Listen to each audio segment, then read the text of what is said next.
begitu orang nanti cinta sama dunia, dia lupa sama pembandingnya. Dan dia melihat dunia itu segala-galanya. Dunia mimpinya, dunia harapannya, dunia itu end result yang dia cari dalam hidup. Dan itu yang nanti dikritik oleh Al-Quran Al-Karim. Tetapi kalau orang melihat dunia itu sebagai sebuah proses dia untuk mendapatkan kebaikan akhirat, sesungguhnya kalau kita perhatikan di Al-Quranul Karim, semangatnya adalah justru untuk melihat dunia sebagai kebaikan. Saya mulai dari kisah yang digambarkan, karena kita bicara tentang jeleknya dunia ya, atau bahaya kita cinta dunia, yang dilukiskan Al-Quran di surat Al-Jumu'ah ya. Pada saat itu belum establish aturan etika sholat Jum'ah. Jadi dulu itu waktu awal-awal sholat Jum'ah belum ada keharusan atau kewajiban jamaah itu tetap di dalam masjid ya. Meskipun sebenarnya mestinya begitu kalau ada imam yang sudah naik mimbar. Saat Rasulullah SAW khutbah Jum'ah, datang Dihyah bin Khalifah, pedagang dari Syam, membawa barang dagangan. Satu riwayat mereka menyatakan membawa makanan, satu riwayat dia membawa barang yang lain yang untuk dijual. Orang Madinah sebagian besarnya juga adalah para pedagang. Mendengar Dihyah yang datang itu, orang dulu kalau datang karavan besar begitu, maka dia menabuh genderang sebagai tanda bahwa merchandise barang dagangan ini datang, dan dia menabuh dengan kerasnya. Orang-orang yang ada di dalam masjid kemudian mendengar tabuhan genderangnya Dihyah yang membawa barang dagangan itu, dan mereka semburat keluar meninggalkan Rasulullah SAW yang sedang khutbah Jum'ah. Kenapa? Karena mereka ketakutan tidak dapat barang yang baik. Kira-kira distributor cepet-cepetan mendapatkan barang dari rebutan. Misalnya, nanti kita lihat. Menarik, ayat ini turun kemudian. Kata Allah Subhanahu wa Ta'ala, nanti bahkan Rasulullah SAW menyatakan, kalau seandainya tidak ada satupun orang yang mendengarkan Rasulullah SAW berdiri khutbah, maka lembah-lembah Mekah ini akan dialirkan api, kata Allah SWT. Ya. Kalau kita baca riwayat ada dua pendapat. Satu menyatakan ada sekitaran orang 15-an atau 17-an, ada yang menyatakan 40-an. Sahabat besar masih tinggal, Umar, Utsman, Ali, tapi banyak sahabat yang meninggalkan. Ini yang kemudian di Al-Quran dikritik bahwa wa idza ra'au tijaratan aw lahwan wa idza ra'au tijaratan aw lahwan infaddu ilaiha wa tarakuka qa'ima qul ma indallahi khairum minal lahwi wa minat tijarah, kata Al-Quranul Karim.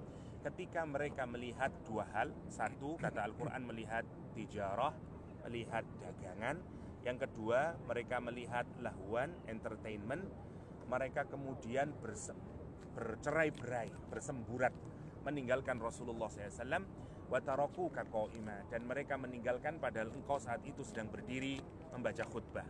Katakan Muhammad kepada mereka, qul ma indallah, apa yang ada di sisi Allah Subhanahu wa Ta'ala jauh lebih baik dari apa yang mereka kejar, ya, yaitu dagangan tadi. Saya akan mulai dari sini ya.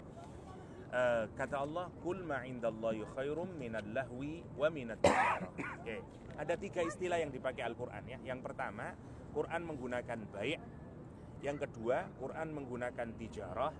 Nanti yang ketiga, Quran menggunakan fadl sebagai buahnya. Waktu sholat Jum'ah, kalau sudah ada sholat Jum'ah, kata Al-Quran, stop bai'. Baik, kalau orang berdagang itu ada macam-macam ke pekerjaannya ya.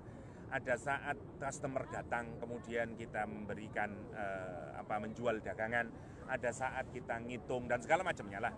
Tapi yang paling juicy kalau kita ini bisnis adalah dalam bahasa Arab namanya al-bai'. Ya, al-bai' itu bukan al-baq ya, al-bai' pakai ain ya. Kalau ada customer datang, itu senang orang berdagang itu. Nikmatnya dagang itu kan kalau ada customer sedang membeli. Kalau pas hari Jum'ah, azan sudah dikumandangkan, maka kalau ada customer datang kepadamu, perintah Al-Quran, stop. Ya ayyuhalladzina amanu idza nudiya lis-salati min yaumil jum'ah fas'au ila dzikrillah wa dzarul bai'. Tinggalkan jual beli itu. Maksudnya tinggalkan bai', bagian yang paling juicy dalam perdagangan. Dan memang sengaja digoda oleh Allah SWT ya. Salah satu ujian orang berdagang, apakah dunia itu menjadi alat dia untuk semakin taat kepada Allah, atau justru dunia itu membuat orang kehilangan ketaatan kepada Allah SWT. Test case-nya buat orang Islam adalah kalau pada saat itu ya, kalau ada panggilan adzan, apakah mereka menghentikan al-bai' ya, dagang yang meskipun sedang senang, atau justru mereka terus, kata Al-Quranul Karim. Oke. Yang terjadi kemudian case-nya pada zaman sahabat itu, mereka meninggalkan Rasulullah SAW. Kenapa? Karena alasan dua hal. Satu, karena tijarah. Sekarang Quran tidak menggunakan kata bai', dagang yang waktu konsumen datang, tapi secara keseluruhan bisnis as a whole ya, bisnis secara keseluruhan ya. Jadi semuanya yang kata Al-Quran bisa melupakan kita kepada Allah SWT. Bisnis secara keseluruhan. Yang kedua entertainment, sisi yang lain ya dari entertainment diletakkan kedua oleh Al-Quran. Terus Allah menyatakan kul ma indallahi khairum minal lahwi wa minat tijarah. Perhatikan kalimatnya ya. Tadi di Al-Quran kita belum, saya masih ke Quran ya, kita belum ngambil hikmahnya ya. Kata Allah SWT, para sahabat Nabi itu keluar meninggalkan Nabi karena dua alasan. Satu namanya tijarah, bisnis. Yang kedua namanya entertainment, lah gitu. Tapi setelah itu Allah menyatakan qul ma indallahi khairun, katakan Muhammad, sesungguhnya yang ada di sisi Allah itu lebih baik minal lahwi, yang nomor dua sekarang jadi nomor satu, iya. Wa minat tijarah. Menarik, perhatikan ya. Hikmahnya apa tadi? Kenapa yang untuk Nabi Muhammad, untuk case-nya para sahabat, tijarah nomor satu, lahwun nomor dua. Sementara untuk kita semuanya sekarang, lahwunnya nomor satu, tijarahnya nomor dua. Sekarang kalau kita pikir, yang melupakan orang kepada Allah itu mana yang lebih banyak? Entertainment atau bisnis? Entertainment. Sekarang ya. Jumlah orang Islam yang menjadi bisnismen itu berapa? Yang menjadi businesswoman itu? Karena itu yang di awal Allah berbicara tentang zamannya sahabat Nabi, yang menarik justru mereka itu lebih banyak pedagangnya daripada yang lainnya. Kalau mereka itu sebenarnya lebih tertipunya justru karena bisnis, dan itu sangat wajar toh, karena itu berkenaan dengan, sebenarnya kalau kita pikir ya, etikanya belum ada, berkenaan dengan kehidupan anak isnya. Entertainment itu lebih jelek lagi karena ya entertainment lah, hal-hal yang lain. Tetapi dua ini seringkali membuat orang melupakan pengabdiannya kepada Allah SWT.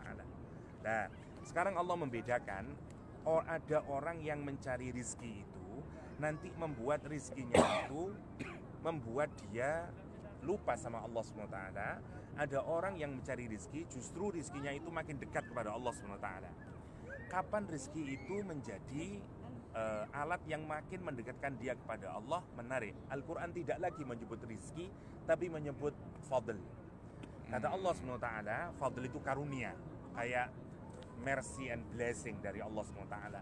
Quran tidak menggunakan lagi provision ya, atau rizki, tapi menggunakan fadl. Kata Allah SWT, wa idza fa idza qadaitum, kalau kamu sudah selesai salat, baru kita ini disuruh wabtaghu min fadlillah fantashiru fil ard wabtaghu min fadlillah. Bertebaranlah kamu ke muka bumi dan carilah fadlnya Allah SWT. Kalau kita urut stage-nya, jadi satu, suruh sholat Jum'ah, nanti baru kita ambil hikmahnya ya. Yang kedua, suruh bertebaran di muka bumi, nanti kamu akan dapat fadlnya Allah SWT. Jadi bukan lagi rizki, ini nanti namanya rizki yang pasti akan membuat orang makin taat kepada Allah SWT. Rizki yang barokah, rizki yang membuat keluarga kita makin soleh dan solihah, rizki yang mengundang keridhoannya Allah SWT. Kenapa? Karena dia dimulai dari ketaatan. Simbolnya adalah masjid, simbolnya adalah sujud. Jadi kalau kita mau mikir bisnis, startnya itu sebenarnya mau ngapain kita ini? Mau collecting money, atau ini menjadi tool kita untuk submitting, untuk kita taat kepada Allah dan seterusnya ya. Itu startnya kalau di sini. Setelah itu kita usaha, fantashiru fil ard, kata Allah SWT, usaha aja lah. Dan yang menarik, hartanya itu nanti tidak disebut Allah sebagai harta yang didapatkan karena usahamu saja, tapi harta itu menjadi fadlullah, sebagai karunia-Nya Allah Subhanahu wa taala.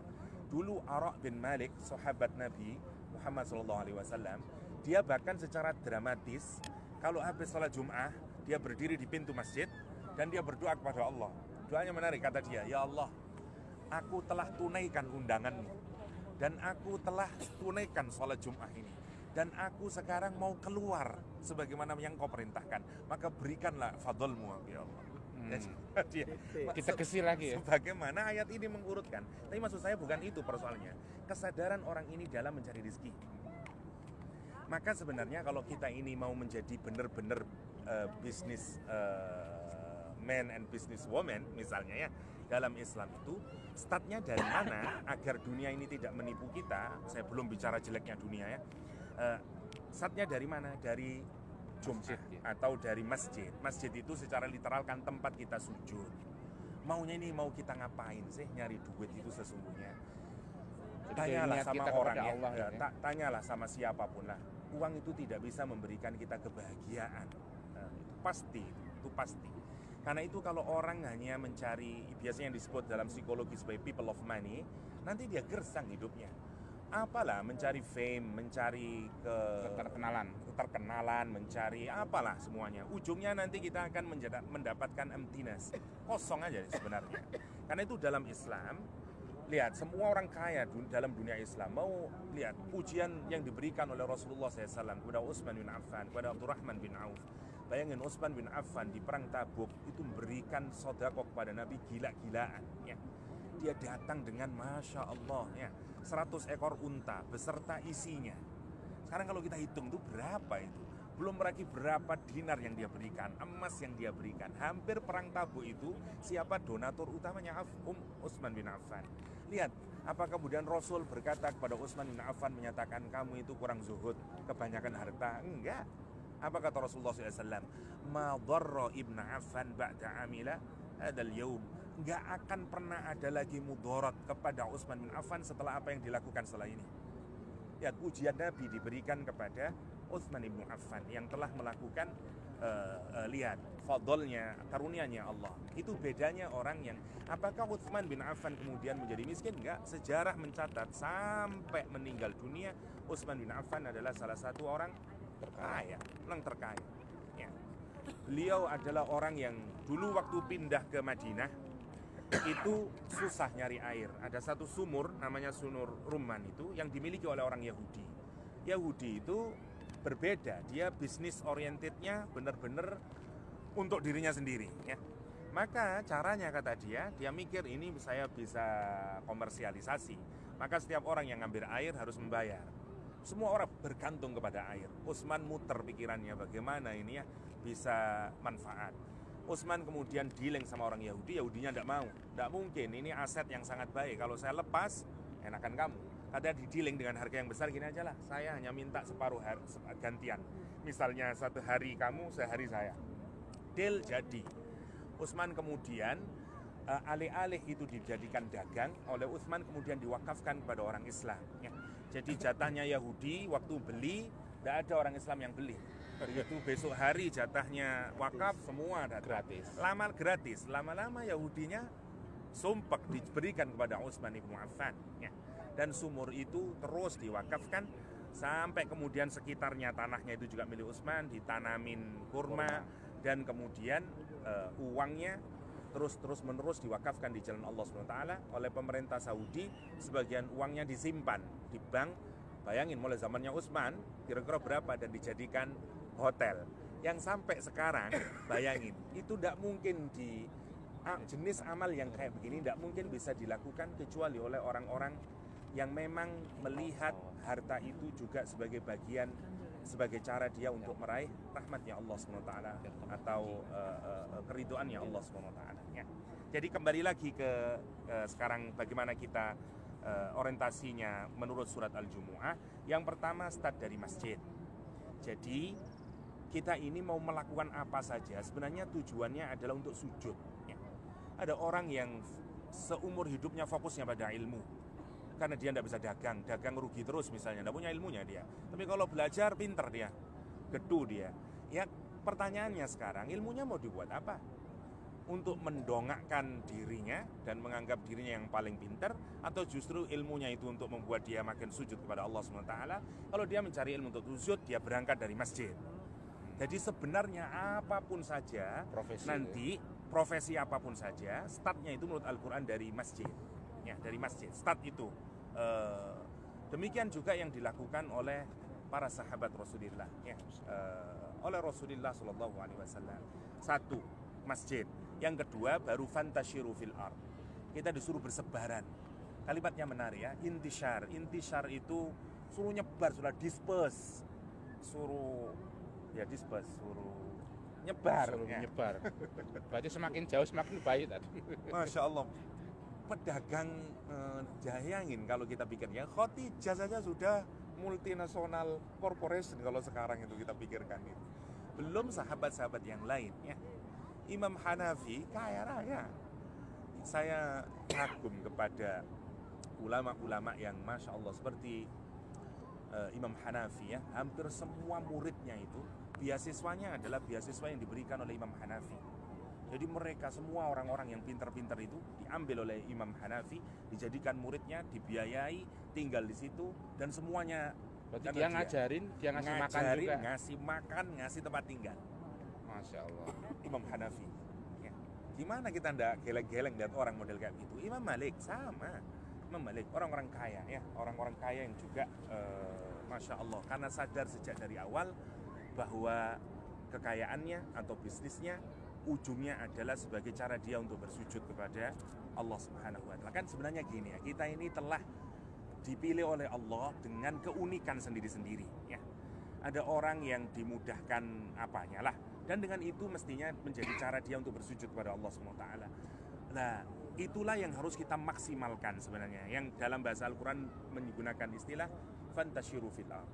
Fantashiru fil ard. Jadi kalau orang startnya masjid, kemudian dia melakukan intishar fil ard, ujungnya dia akan dapat fadlnya Allah Subhanahu wa Ta'ala. Quran tidak lagi menyebut rizki, bukan menyebut lagi uang itu sebagai entertainment yang membuat dia hanya senang seperti Qarun, tapi menjadi fadlnya Allah Subhanahu wa Ta'ala. Sebagaimana puncaknya siapa kalau kepingin tahu fadl itu? Nabi Sulaiman. Punya semuanya, lihat kalimat yang keluar dari Nabi Sulaiman. Hada min fadli. Qarun tidak semacam itu. Qarun dapat semuanya. Kenapa? Qarun startnya bukan dari masjid, bukan dari kesadaran untuk bersujud kepada Allah SWT. Itu yang harus kita sadari. Kenapa? Karena harta itu manis. Jangankan orang tidak punya start yang benar. Orang yang sudah punya start benar saja, kalau dia sudah mulai banyak merasakan sweetness of money, lupa dia. Lihat, Qarun misalnya di dalam, atau Sa'labah misalnya, yang kita lihat di dalam Al-Quranul Karim, startnya memang tidak benar. Dia berangkat dari kemiskinan, sumpah mikir miskin, kepingin kaya. Dia tidak ada start yang benar ya. Karena itu ketika ditanya hartanya itu, jawabannya menarik. Hada min ilmin indi. Ini semuanya adalah hasil saya. Beda banget ya dengan konsep yang tadi itu, sujud, semua usaha dilakukan, intishar istilahnya, dapatnya adalah fadlnya Allah SWT. Maksudnya harta ini pas tetap dia sadari ada bagian dari Allah Subhanahu wa Ta'ala. Hadza min ilmi. Gimana? Hadza min ilmi. Hadza min fadli Rabbi. Bukan yang punya. Hadza min indi ilmi. Min indi ilmi. Hadza min indi ilmi. Itu Qarun di dalam Al-Quranul Karim. Oke, sekarang kita lihat contoh bagaimana afatud din, afatud dunya. Seperti kalau kita lihat gambaran dari para sahabat tadi itu, ini kan menarik sebenarnya. Ada orang yang sudah soleh, kalau kita mikir sahabat itu kan kurun terbaik. Kok bisa ya orang yang hidup pada kurun terbaik itu masih bisa meninggalkan Rasulullah SAW? Oke lah, kita terima pendapat yang menyatakan bahwa etika saat itu belum established, etika sholat Jum'ah, tapi tetap mestinya yang harus menjadi kesadaran buat kita betapa kuatnya dunia itu, godaan dunia itu. Jenengan nanti kalau cukup waktu dibaca surat Al-Jum'ah dari awal, itu diawali dari orang-orang Yahudi yang memang cintanya kepada dunia. Dan dia lupa kemudian, karena gambaran Al-Quran, orang Yahudi itu dianggap sebagai al-madiyun, kaum materialis, yang memang semuanya yang dipikir cuma duit dok orientasinya. Wong Madiun ini materialis. Ya, Madiun. ya. Madah itu material ya. Manusianya disebut dengan madiyun, ya, madiyun. Artinya materialis. Ya. Orang-orang materialis ya. Caruban ora tapi. Karena itu mawaddah, cinta yang harus ada bentuk konkretnya. Oh. Karena dari kata yang sama. Jadi kalau orang cuman I love you, udah berani ngelamar, udah ada mawaddah itu. Bohong ya. Harus konkret kalau mawaddah. Oke. Nah, nanti sekian banyak kita bisa mengambil pelajaran bagaimana dunia itu bisa melenakan orangnya. Quran ngasih beberapa contoh, misalnya bagaimana orang dilupakan dari dunia ini, dari kehidupan dunia. Kenapa? Karena manis memang, karena manis ya. Orang bisa lupa nanti dari dunia. Kalau sahabat saja bisa demikian, apalagi kita. Itu yang menjadi soal sekarang. Karena itu kita harus terus diingatkan itu. Diingatkan dengan cara apa? Kata Al-Quran itu la tulhikum amwalukum wala auladukum.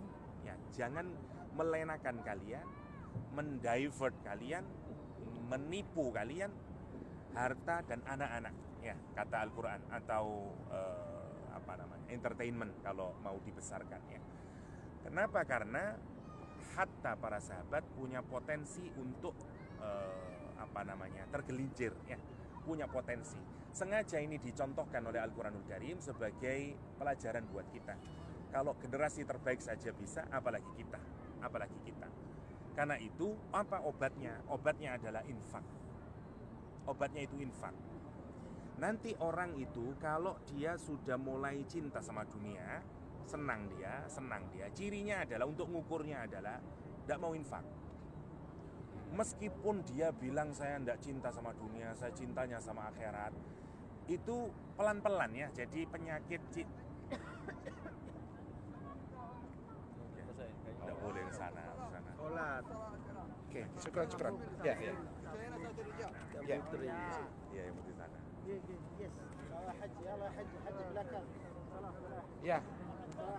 Ya, siap. Jadi Ya. apa? Sudah ditutup. Ya. Atau kita mau pindah nggak? Masih ada waktu nggak? Pindah masih ada waktu kan? Jam 7 berapa? Isya. Oh, tapi enggak, ini kita mau Isya. Iya, karena mau Isya. Jadi yang lebih pun ke belakang. Sisa lanjut ya. Sudah?